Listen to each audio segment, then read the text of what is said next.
Welcome to another episode of Ramsey's Rockin' Roads. My name is Scott Ramsey, and here we are in beautiful Waller Park, California. Well, I shouldn't say, we're in beautiful Waller Park in Santa Maria, California, and it's wintertime here, and just got done raining for literally, which is abnormal, it just got done raining for literally 4 days, and this is the first light of day we've seen since then. So anyway, happy to be here, and this episode we're gonna talk about complacency and opportunity, because I think that's kind of the yin and the yang of the world. There's complacency where all of us contractors, we get so caught up in the rat race and within our careers and within our jobs that we get so complacent and we don't realize that there's opportunities all around us all the time. So I'm going to talk about a couple funny little complacency things that I have found myself getting into kind of just the rat race, and then I was never wise enough until it was pointed out to me that there was another way. So let's talk about Crackfiller. Crackfiller is a great thing. So all of you contractors that have been doing hot crack fill for a while now, you remember back in the day you would get the crack filler, it came in a block and it came wrapped up in cardboard. Then you'd have to get one guy on taking the cardboard out. Hi, ducks. You'd have to have one guy in the back of a truck dismantling the boxers, stacking up cardboard. Then you'd have to find a place to dump cardboard when you get back to the yard. In the meanwhile, you got cardboard blowing all over the place. Well, that's what we were doing up until just actually a few years back, until one of my reps at Crafco called me, or my rep at Crafco called me and said, Scott, it's a couple pennies more per pound, but why don't you try using let's just call it the self-contained crack filler. It's all wrapped up in its own packaging, and you just throw the paper, the block, everything right into the hot crack fill machine and let it melt down. And being complacent, and this is the way we've been doing it for 20 years, and we're gonna keep doing it the same way for another 20 years. I kind of was put off by it, but then once I said, okay, fine, let's try it out. And Crafco dropped off several pallets of this product. It's a PLS, or it's a Plexi Melt. Dropped off a bunch of pallets, and we started using it. And I actually found myself getting a little angry at my sales rep. I literally called him up and I said, Gary, why didn't you tell me about this stuff 10 years ago? And so it was just, he didn't feel he was in a position to offer me anything different, and I never asked the question. And so that was one opportunity. We were super complacent using the same product that we've been using for the last 20 years.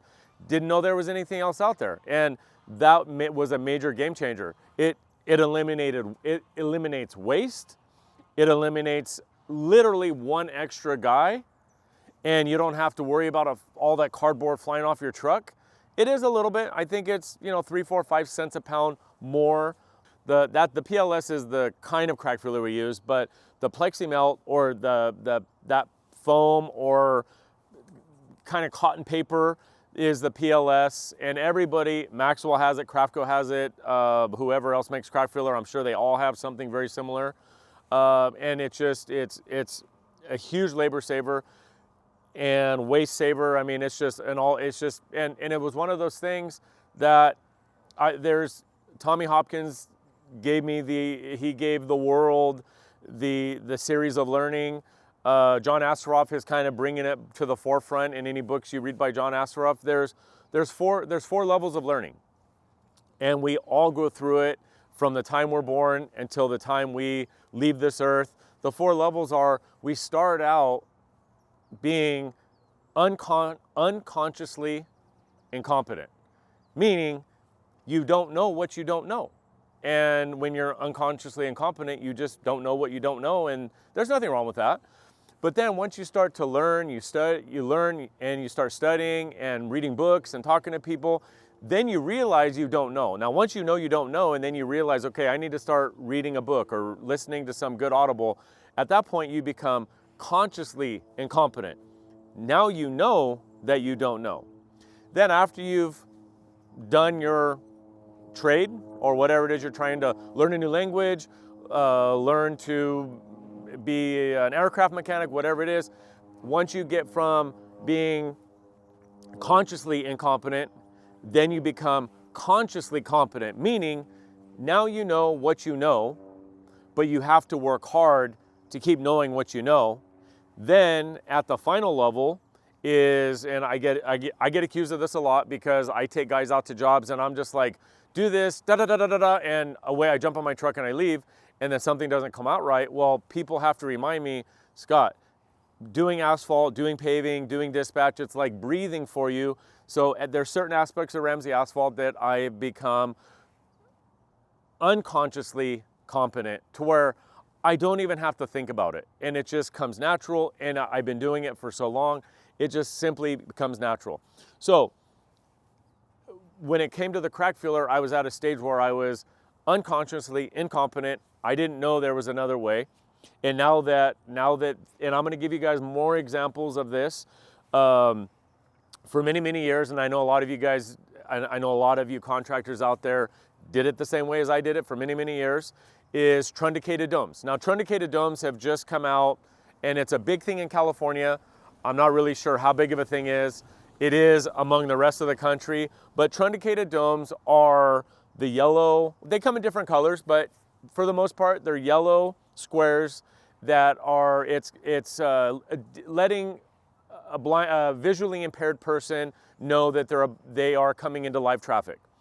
And so the way we did those for years and years and years, and it was super duper duper expensive, is we would have to demo out the concrete, and then we would demo, form, re-pour, and then we would put wet set domes in, and that's the way we did it for years.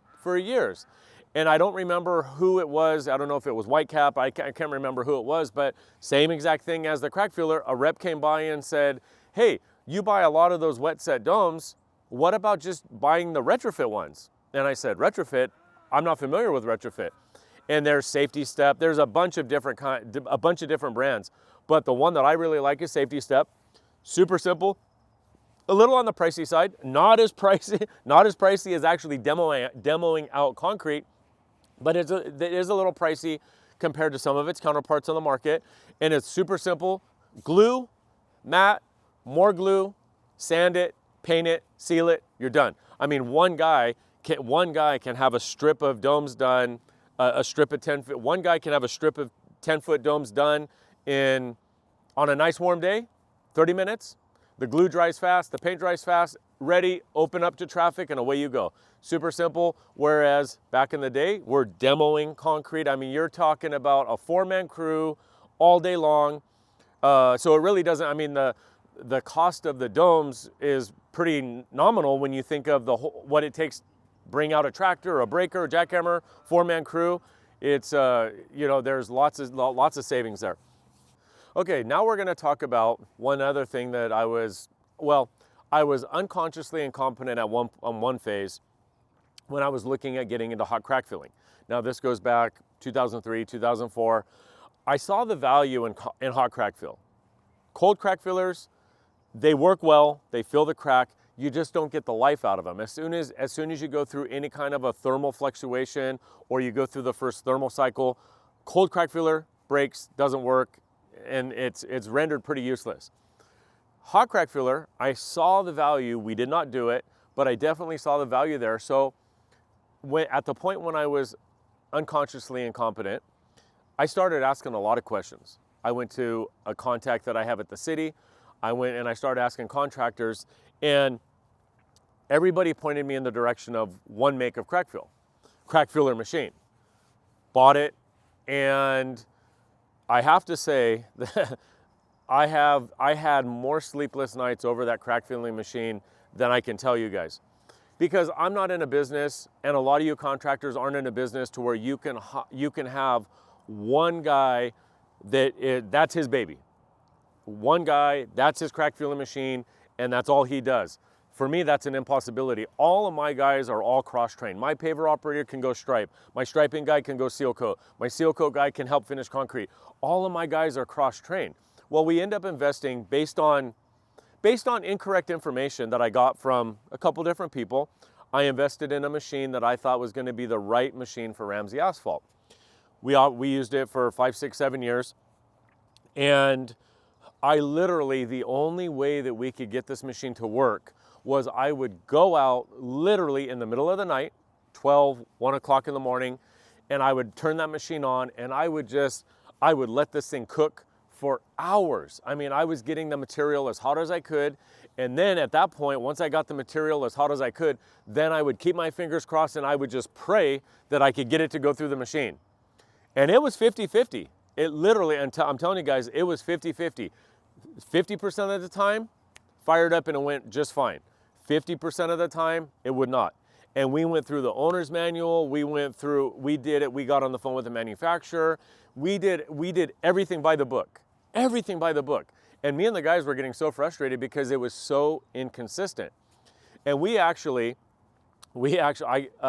got a hold of the manufacturer, and the manufacturer had me get a hold of a contractor in Idaho that has like a half a dozen of these machines. And his guys are using them every day. And so I got a hold of the guy in Idaho, and he answered the phone, and I picked his brain for like an hour. And I told him all the issues we were having with the machine, and it was inconsistent. We're having issues with getting it going, and so he actually sent me some pictures of some modifications that he had done to the machine, where they actually put on. It was a little dangerous. I mean, don't get me wrong. I'm not going to lie. It was a little dangerous because what we did is we injected an air hose into the line. Now you've got 450 degree crack filler pushing 500 degree hot crack filler, like black molten lava, and we're injecting high pressure into this line to blow it out, and all it takes is for a guy to leave the can open, and it's just going to blow hot lava like 50 feet in the air. So it was a little dangerous, super dangerous. It helped a little bit. It did help a little bit. Right around this same time, we were in the market for a new machine, and I called up another make because I didn't want to go down the same road with that make because I looked online and they made 0 changes. So at this point, I didn't want to get complacent because there was no way that I could get complacent because it just did not work. It really did not work. So it did. Now, don't get me wrong, guys. This company sells thousands of machines, but for me, it just did not work. And there's contractors I've talked to that have these machines and they love them. For me, it just did not work. So I got a hold of another make, and we went through what's causing me a lot of sleepless nights, and I took a chance on another make. And since then, it's been a game changer. It's been a life changer. It's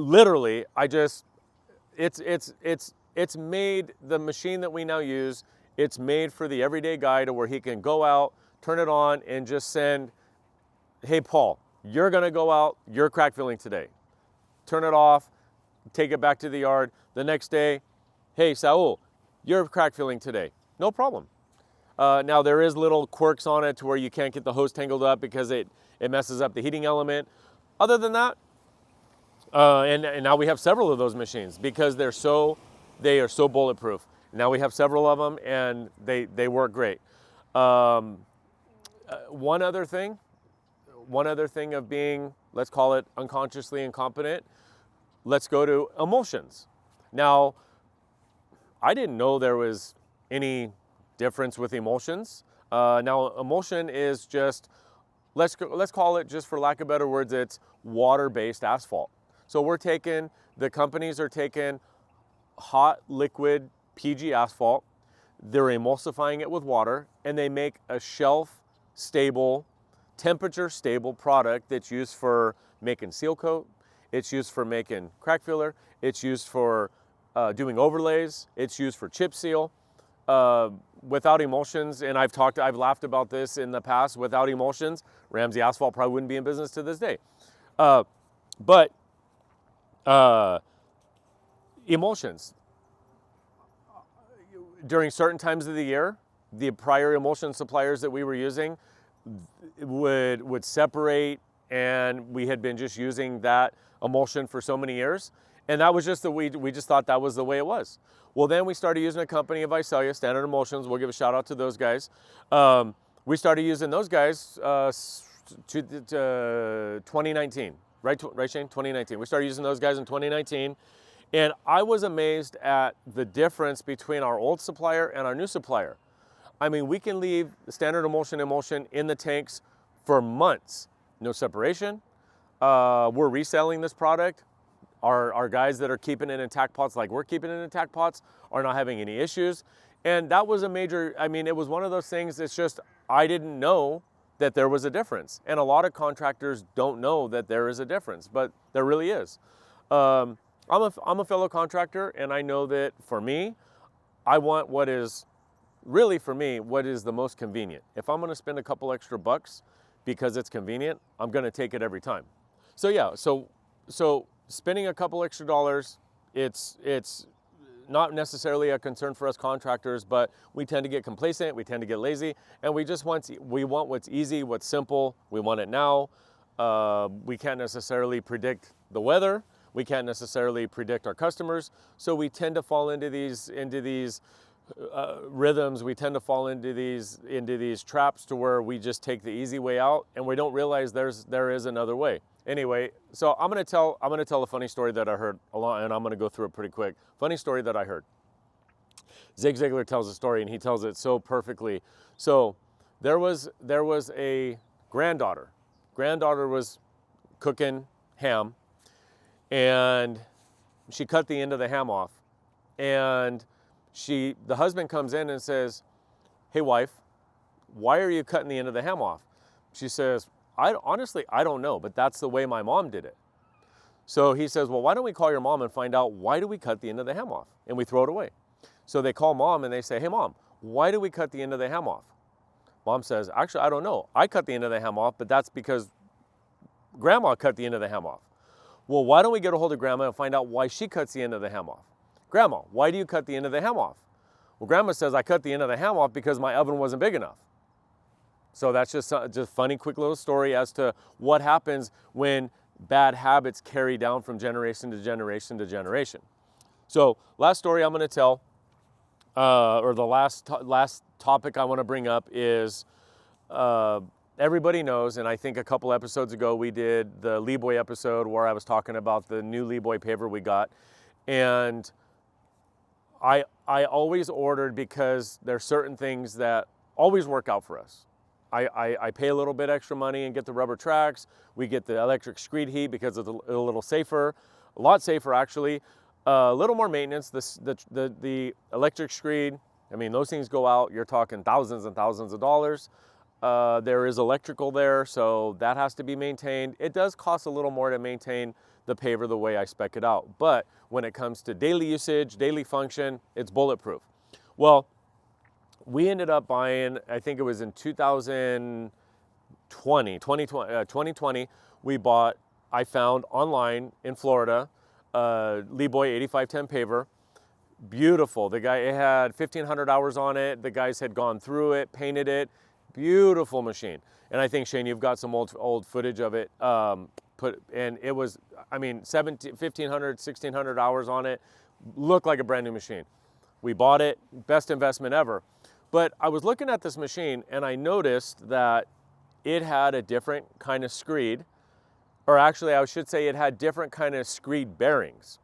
Never thought anything about it, but as we're running these two pavers tandem, one that I had spec'd out with a normal screed and then the other one that's spec'd out with this weird kind of lever screed, and Shane can post some pictures, I never thought anything of it.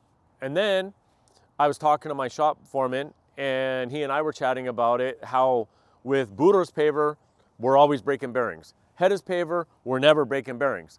And Hedda's paver is completely bulletproof. No matter who loads it, unloads it, it doesn't really matter. But there's times where the guys offloading the paver in the morning break the bearing, and we're running out to the job because you're not paving with that bearing broken. One little bearing, and it will shut the whole thing down. So I had it on my mind that I was gonna start looking into a machine, but I wanted to get my facts straight because there was something I didn't know about this machine. Now, Rudy and I, my shop foreman, we were talking, well, maybe it was some kind of like a machine that had been put together. Maybe it was an 8510 tractor, but then they put an 8515 screed on it or an 8520 screed on it, or we didn't know. We thought maybe, and then we were making up all kinds of stories. Well, maybe somebody dropped it off a trailer and the front of the machine was okay, but the back of the machine got tore up, or vice versa. We made up all kinds of stories. So then earlier this year, I'm looking at a new machine because our machines, 3 machines in operation, they're getting some hours on them. And it's just time. It's just, you know, not that from an accounting standpoint, I don't know if it was the right time, but from a real world standpoint, it is the right time. It was the right time. So I got a hold of Bobby Sanchez, our sales rep down at Nixon Igley with the Leeboy rep, and I explained to him what we thought. I explained to him we thought that it was some kind of a bastard kind of machine, 2 machines put into one, and Bobby right away said, no, I don't think so. He said, send me a picture of it. Let me get it to the engineers and let them look at it. Sent some pictures, and sure, and he got the serial number, and he pulled everything up. The advent of computers, thank you for that. He pulled it up, and sure enough, it was just a standard 8510, but it was spec'd out a little bit different than the way I had been speccing them out for years, which it was an 8510 rubber tracks electric screed heat, but they put the HD screed on it.